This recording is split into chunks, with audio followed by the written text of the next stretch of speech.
following the mass shooting in Buffalo, New York, by an 18-year-old named Peyton Gendron, who wrote an entire racist manifesto referencing white replacement theory, critical race theory, blaming the Jews. Certain people have decided to come out and defend Fox host Tucker Carlson, who has repeated many of these conspiracy theories, and not just Tucker Carlson, but of course, you also have different Fox News pundits, different figures on the right wing that have been echoing the same thing. So now first, this is an interesting example here because Ben Shapiro, who is Jewish. Now, again, they're anti-Semitic conspiracy theories that are part of white replacement theory. It literally says that it's the Jews that are funding immigrants to come into this country and replace white people as the dominant race in the country, ethnicity in the country. And so it's really strange to see Ben Shapiro coming out and defending this in his own way. So here's that. Now, what's interesting about this is that he tries to appear reasonable. Bernie Sanders is not responsible for the congressional baseball shooting. Barack Obama is not responsible for the mass shooting of Dallas police officers. And Tucker Carlson is not responsible for the Buffalo massacre. So again, not really referencing any of the white supremacist conspiracy theories that were spread by Tucker Carlson and then acted on by Gendron. So now, for one, nobody said that Tucker Carlson is solely responsible for the shooting. No, the sole responsibility here is the person that carried out the attack. But Carlson and others certainly inspired it by pushing that white replacement theory. Look, the guy got a gun legally, mind you, modified it illegally, drove to Buffalo, searched out a place with the highest amount of black people. He chose that because it was a more diverse area. And so that was his motivation. I'm going to shoot people who look different than me. Because, you know, I mean, I have to, of course. I'm being replaced. I'm being replaced. No, you're not. And by the way, I kind of wish people like him were getting replaced, honestly. Now, speaking of diversity, by the way, seems to be a theme on the right to attack diversity. I showed you in another segment where there was, in his manifesto, he had talked about how, why do we think diversity is strength? Nobody can answer that. And it was basically nearly a word-for-word copy of what Tucker Carlson had said in one of his segments, slamming diversity. So now, Carlson's rhetoric is that, yes, white people are being replaced by immigrants to snatch your country away from you. And then ask you going to sit back and let it happen. That's the other thing, too. Oh, now you also have Representative Elise Stefanik, who used white replacement theory in a 2020 ad. Matt Gaetz used the term directly in a tweet praising Carlson, and candidates such as Ohio's J.D. Vance have also embraced it as well. So now, if you believe that white people were being replaced by immigrants, you wouldn't also be in favor of diversity, would you? No, you would be against diversity. Naturally. So now, Ben Shapiro, going back to him, he agrees with Tucker Carlson in saying that diversity is neither a value nor a strength. Interesting. So now, I argue that it is strength. And look, let me point that out. So again, Carlson and all these right-wingers are like, nobody can answer that question. I can answer it. Turns out that when you have different groups of people with different belief systems living together in the same place, you have to make it work. What do you do to make it work? Well, you have to compromise. You have to talk to each other, right? You have to work together to find solutions to make everyone happy. You might also learn new things, maybe incorporate things that other people believe into your own belief systems, because it turns out they might actually make more sense. I know, right? Wow, strange. Now, there's also, of course, there's some inevitability of a little bit of conflict of ideas ideas do clash. And guess what? Guess what that's called? The marketplace of ideas. The whole thing that conservatives claim to be in favor of. You have different ideas that are competing and we find the best ones.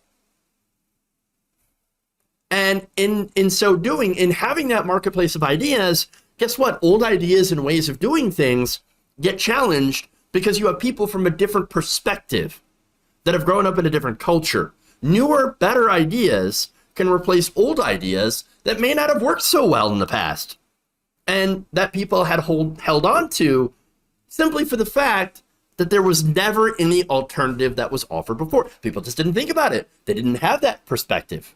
Now they do, because guess what? You had other people from other perspectives, other walks of life that have informed you and said, hey, wait a minute, that doesn't make sense. We do it here in this, where I'm from, this is how we do it. Oh, interesting. Now, look, there are plenty of examples in our own culture where we have taken ideas from other cultures. For example, our own system of government came from a multitude of different ideas from other cultures. In fact, the Greeks, with some of their ideas on democracy, influenced how our governmental system works, as well as indigenous people. For example, the confederation of the original 13 colonies into one republic was influenced by the political system developed by the Iroquois Confederacy. Interesting. Turns out that's diversity. And what did we do to the Iroquois? Well, for their contribution, well, that's another segment. But anyway, not to get too far off track, let's go back to the defenders of Tucker Carlson. Unsurprisingly, next, we have Glenn Greenwald. That man has fallen so far off to be a contrarian. It's really kind of sad because once upon a time, he was a fantastic journalist that actually challenged structures of power from both sides. Now, barely attacks the right. Barely. So now, here's what he said on this.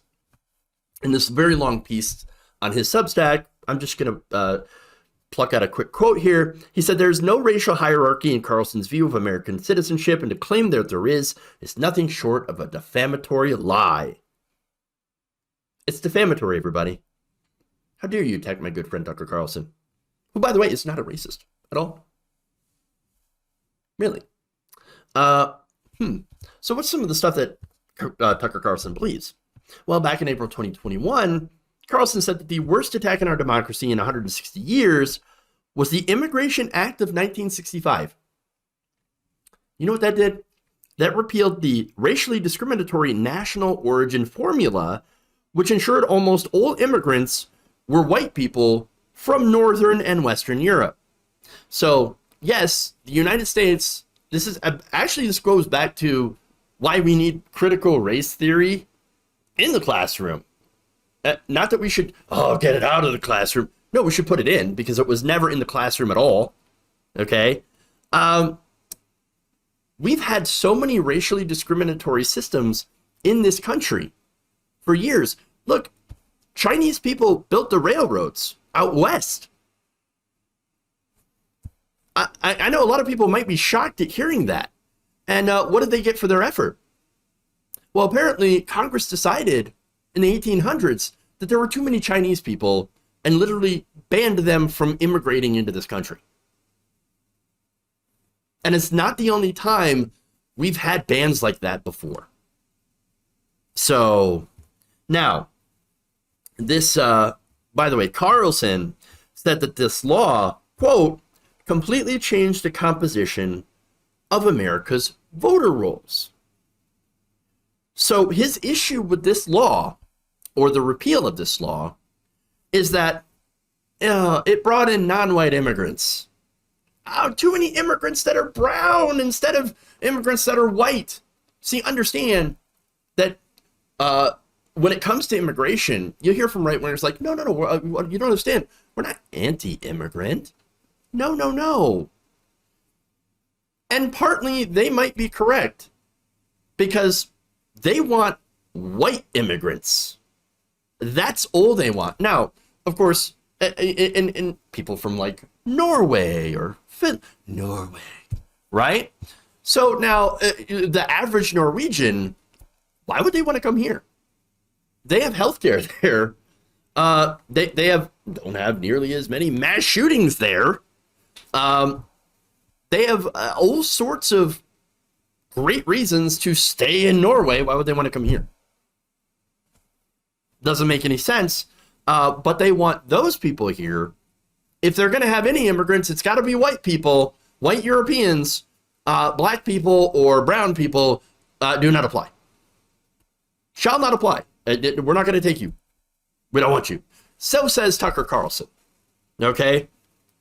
So now, look, that is textbook racism because he wants to leave out those other people because in his mind, they're not worthy. Remember, Tucker Carlson had talked about the Iraq War and said that we shouldn't be at war with Iraq. Okay, I agree with that. But then when you look at his reasoning, it's because he believed that they are semi-literate monkeys. That's what he had called them. We shouldn't get involved because they're obviously not humans.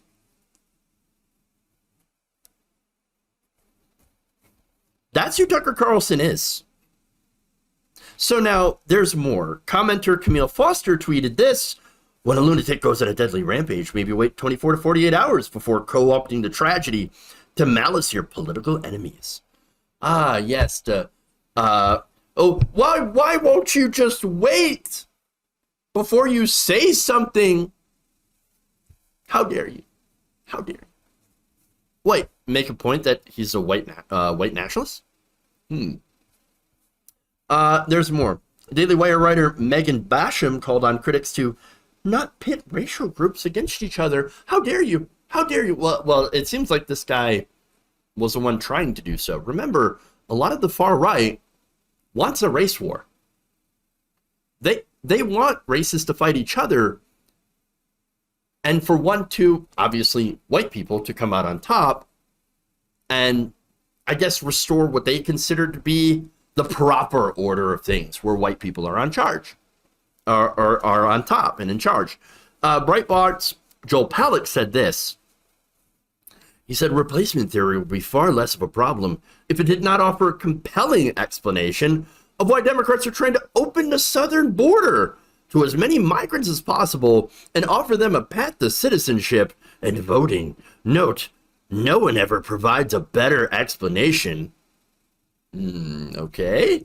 How about the fact that, I don't know, it's kind of the right thing to do, especially since a lot of U.S. foreign policy has made a lot of migrants and immigrants. Our corn industry, for example, heavily subsidized by the federal government, had made growing corn in Mexico unprofitable. You can't make a living doing that because our government subsidizes that industry so much. It drove them all out of business. Where are they going to go? What are they going to do? Oh, they're going to become immigrants and come to a place where they actually have some financial opportunity. And also, of course, our drug war targeting Central America as well as Mexico, drug gangs, corrupt governments. You also have this history of the United States doing CIA coup plots against leftist leaders in the global South. You have all of these things that have happened, right? So I think we bear a little bit of responsibility to taking in some of the refugees from the situations that we created. But he continues to clarify for the illiterate and malevolent. This is what I'm commenting on, not the shooting, but the predictable attempt to exploit the shooting to censor debate and opposition. What are we talking about? What's being censored here? What's being censored? What debate and opposition being censored? Show me one example of that. One example. No, we're talking about refugees, which, by the way, by law, we're obligated to admit. Why are you against a pathway to citizenship? Could it be, of course, that you're Well, that you don't want brown people in America? And why would that be? Why would that be? What's wrong with brown people? Oh, right. If you think that if they're inferior to you, that's why you wouldn't want them in this country. We have a word for that. It's called racism. Now, by the way, there are some that'll make the argument, but yeah, but we still want them voting for Democrats. You know, once they eventually, because they don't just start out with the right to vote, it's a long, long process for immigrants to become legal citizens and then get the right to vote. And so they're not just coming in with a couple of rubber stamps to say, okay, here you go, you can vote. No, that's not what's happening. But even when they get the ability to vote, well, then why doesn't the Republican Party just do policy that is, I don't know, favorable to them, favorable to working class people? And again, you got to understand, when we talk about working class, we're not just talking about white people, because it's not white people that just work. And so that's the thing that bothers me about that particular phrase. Immigrants work incredibly hard, often at jobs where they're not paid enough, nearly enough, to do that work. And of course, if you're an undocumented immigrant, you still pay into taxes, but you never see anything in return. And you are constantly threatened about your immigration status by companies that were more than willing to exploit you for your labor, for your cheap labor, by the way. That's an issue here. So, look, as far as doing things for your voters, look, if the Republicans actually defended the working class, they would do policies that are pro-working class. But they don't. And by the way, neither do the Democrats. Democrats, look, have a huge, the bedrock of the Democratic Party right now is black people, black voters. Have the Democrats done anything for black voters? No, they couldn't even pass voting rights. But black people are solidly Democratic. Why? Well, it just comes down to what the party basically advocates for. The Republican Party is the party of white grievance. They are the party of racism. Didn't used to be that way, but they are. And they run on racism. They run on trying to divide working class people against each other in order to protect wealthy donors. And that's really what it comes down to. Okay? So, look, unless you're rich, and you know, as a black person, unless you're rich, then, you know, we don't care about you. And if you are rich, if you're a rich black person, then please, by all means, come to the Republican Party, they say. But at the end of the day, you're still a tool. You're still a tool. And if you're not rich, as I said, then, well, we hate you. We hate your urban culture. We hate your music. And we think you're all criminals. And by the way, we're going to benefit, we're going to profit off of putting more of you in prison because we can. So the next one here is, the next example is pretty bizarre. This is somebody who says that she's a leftist. Easier for progressives to blame Tucker Carlson for the Buffalo incident rather than the core issue of U.S. imperialism. Nothing is as fascist as that, but then they'd have to admit that they don't care about foreign policy and only want a virtue signal, not actually change the system. Okay. So, again, this is bizarre. How exactly does this tie directly into foreign policy? Again, this happened in New York by an American who did this, who was radicalized online by right-wingers, by the far right. What? Now, look, if you do want to draw, because there is a certain underlying theme between imperialism and white white replacement theory, and that's, of course, white nationalism, white supremacy. Sure. Now, again, both are bad, obviously, But there are no progressives out there that are saying, oh, no, you understand, imperialism good. No. Now, look, if you're also saying, hey, look, progressives haven't been really great on foreign policy or trying to get out our foreign policy message or even having a coherent foreign policy message, I think that's very true. I think that's true. I think foreign policy is a definite blind spot when it comes to the left. That said, there is a current group of people who claim to be on the left that basically just go around saying everything America does is bad. No, America does, yes, bad things. We tend to over-focus, I think, on the bad that we do across the world because we have done a lot of bad. We also do some good things. Again, talking about things like foreign aid, helping other countries, with supplies and things like that, food and things like that. And so there is good, but generally a lot of our foreign policy, we rightly point out, is not so great. Involves more military than anything else.